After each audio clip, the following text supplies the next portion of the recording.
The public schools around our nation continue to push forward radical gender ideology. An insane story from the post-millennial. Driftwood Public Library and Taft High Middle School in Lincoln City, Oregon, have teamed up to create a gender-affirming closet to help conceal students' supposed transgender identities from their parents.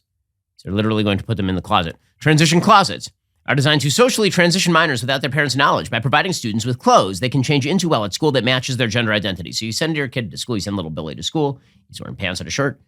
Little Billy gets to school, he says, "I'm Sarah." The teacher, without telling you, then dresses little Billy in a dress, and then before school ends, takes off the dress, puts back on the regular clothes, and little Billy goes home. And then 3 days later, you get a call from Child Protective Services about how you are not socially transitioning Billy enough, and you're not kind enough to Billy, who is in fact a girl. Popular social media account Libs of TikTok reported on Monday a statement made on the public library's website. Quote, "A gender-affirming closet at Taft High has been in the works for the past couple of months, but this means that there will be a room full of clothes, makeup, and accessories for students to request." The donation kickoff is Thursday, August 4th, where people will be asked to donate their clothes and other items to the Driftwood Public Library. The library website also advertises a guest speaker, free face painting, photo booths with props, an auction snack scavenger hunt with prizes, and free pride flags or stickers for attendees of the event. The philosophy is explained on the library website. Quote, "Many students that are transgender and or non-binary are not supported by their parents, nor can showcase it with their daily clothing choices. These students will be able to go into the closet and take anything that they may need to identify however they are comfortable within their clothing. It will also have makeup brochures and different resources they can reach out to."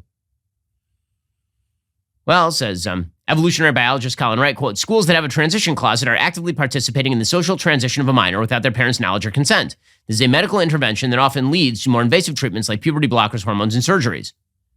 Psychologist and sexologist Ken Zucker found that socially transitioning kids dramatically increases the rate of gender dysphoria persistence. Of course, I mean, if you start treating people as members of the opposite sex, of course, they're going to persist more often in that identity. Zucker recently published his research in an academic journal for the Association for Child and Adolescent Mental Health.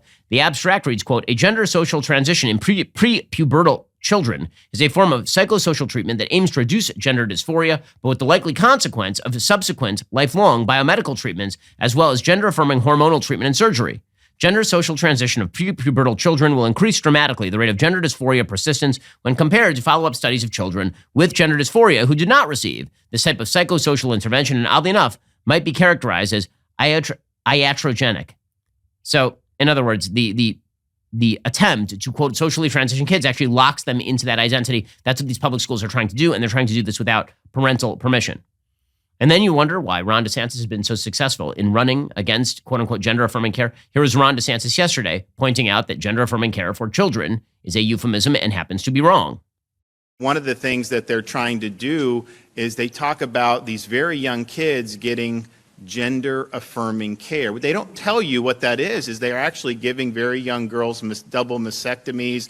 They want to castrate these young boys. That's wrong. And so we've stood up and said, both from the health and children well-being perspective, you don't disfigure 10, 12, 13-year-old kids based on gender dysphoria.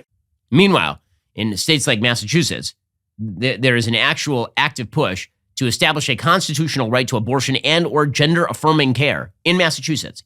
According to the Christian Post, Massachusetts Republican Governor Charlie Baker has now signed into law a measure establishing abortion and gender-affirming care as constitutional rights, a move pro-life activists contend will turn the state into an abortion sanctuary. Baker approved Bill H. 4930, an act expanding protection for reproductive rights. The bill follows, of course, the overruling of Roe v. Wade. The bill passed in the Democrat-controlled House of Representatives. It voted 136-17, with 119 Democrats, 16 Republicans, and an independent supporting it. Only 11 Republicans voted in opposition, which, by the way, demonstrates how insanely Democrat the state of Massachusetts is. That means that you have 119 Democrats in the state House of Representatives and a grand total of 27 Republicans. The Senate approved H. 4930 in a unanimous vote, 40-0, July 25th. The bill says access to reproductive health care services and gender-affirming health care services is recognized and declared to be a right secured by the constitutional laws of the Commonwealth. Interference with this right, whether or not under the color of law, is against the public policy of the Commonwealth. So, in other words, if you are a 14-year-old and you seek gender-affirming health care, then it must be provided to you under the Constitution of the state of Massachusetts, which is insane. The social conservative advocacy group Massachusetts Family Institute says the legislation will ensure that the state protects abortionists who perform abortions out of state, even if they violate other states' laws, and that it will eliminate safety requirements for pharmacies to dispense abortion pills. The group also stresses this will force insurance companies to cover abortion, even if they have religious objections. Furthermore, the legal protections for abortionists extend to organizations who distribute puberty blockers and cross-sex hormones, even in states where they've been criminalized for use on children. So the division between Florida and Massachusetts grows, and it does raise the question as to how far these states can go before they are no longer part of the same polity. Maybe there's a baseline agreement at the very top level of the federal government that we have the same foreign policy and that we don't have tariffs against one another. But that's going to have to be about it, because every other area of American life, there is no agreement whatsoever, as in none. The enactment of H. 4930 occurred in the aftermath of failed efforts to pass the Women's Health Protection Act in the United States Congress, of course. H.R. 4930 contains language stating no person shall be subject to discipline by the board, including the revocation, suspension, or cancellation of the certificate of registration or reprimand, censure, or monetary fine for providing or assisting in the provision of reproductive health services or gender-affirming healthcare services. So no one can be subjected to having their license removed, their medical license removed, for cutting off the breasts of pubescent girls.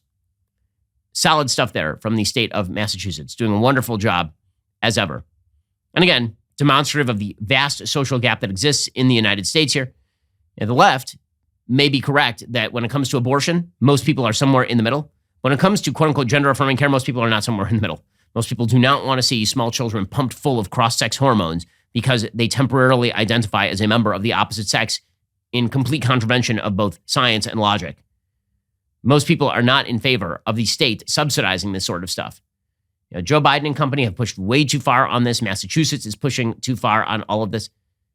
It may be good for the idiot legislators in these areas, but for parents who actually have children and are concerned that their children are going to be radically perverted by an ideology that undermines their mental health, a lot of parents are going to buck back against this sort of stuff, even in states that heretofore have been extraordinarily blue. The battle for the culture is heating up. We here at the Daily Wire are making some big moves. So be sure to like, subscribe, ring that bell, because you're not going to want to miss a single moment.